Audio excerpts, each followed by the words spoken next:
বাংলাদেশের দক্ষিণ-পশ্চিম উপকূলের বুকে বঙ্গোপসাগরের কোল ঘেঁষে যে ছোট্ট উপজেলার নাম তালতলী, তা যেন প্রকৃতির এক মোহময় ক্যানভাস। বরগুনা জেলার এই শান্ত নির্জন জনপদে রয়েছে এমন সব দর্শনীয় স্থান যা চোখকে নয়, মনকে প্রশান্ত করে। প্রথমেই আসি ট্যাংরাগেরি ইকো পার্ক, সোনাকাটা নামেও যার পরিচিতি রয়েছে। ম্যানগ্রোভ বন, বন্য প্রাণী, কাঠের ব্রিজ আর নিরিবিলি সবুজে ঘেরা এই ইকো পার্ক যেন একটি জীবন্ত ছবি।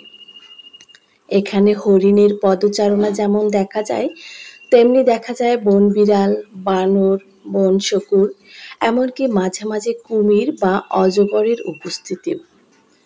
দিনের আলোয় বন পথ ধরে হাঁটতে হাঁটতে যে অনুভূতি জন্ম নেয়, তা শহরের কোনো অভিজাত রেস্টুরেন্টেও খুঁজে পাওয়া যায় না।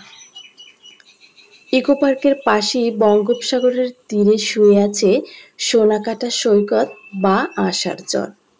নরম সোনালি বালি, ঢেউয়ের ফেনা আর নির্জন সৈকতের বুকে পা রেখে হাঁটলে মনে হয় জীবন কত শান্ত হতে পারে।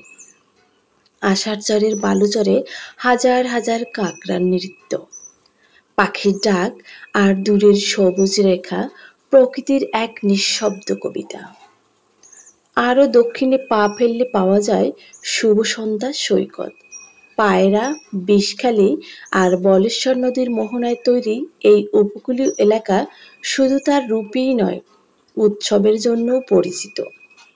প্রতি বছর এখানে আয়োজন হয় জ্যোৎস্না উৎসব, যেখানে ঝাউবনের ছায়া আর চাঁদের আলোয় কেমন এক জাদুকরী পরিবেশ সৃষ্টি হয়, যেন প্রকৃতি নিজ হাতে সাজিয়েছে তালতলীকে। তবে তালতলীর সৌন্দর্য শুধু প্রকৃতিতে সীমাবদ্ধ নয়, এখানকার রাখাইন পল্লীগুলো যেন ইতিহাস আর সংস্কৃতির জীবন্ত দলিল।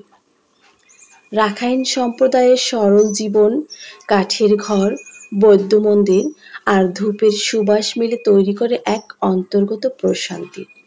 এই পল্লীগুলোতে গেলে বোঝা যায় ভিন্ন সংস্কৃতি কিভাবে বাংলাদেশের বুকেও গভীরভাবে বসবাস করছে।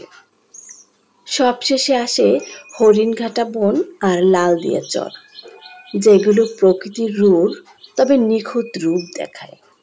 নির্জন চর, নদীর ঢেউ আর বিস্তীর্ণ বালুচর আপন মনে পথিককে ডাকে। এখানে যেন শব্দ ধীর হয়ে আসে এবং মানুষ বোঝে প্রকৃতি কিভাবে কথা না বলেও অনুভবের ভাষা শেখায়। তালতলী শুধু একটি উপজেলা নয়, এটি প্রকৃতি ও সংস্কৃতির মিলনস্থল। এখানে গেলে মানুষের কোলাহল দূরে থাকে আর হৃদয় জুড়ে বসে শান্তির এক কোমল ছায়া। সমুদ্র, বন, নদী, সংস্কৃতি সব মিলে তালতলী যেন বাংলাদেশের নামক উপকূলীয় সৌন্দর্যের এক নিখুঁত প্রতীক।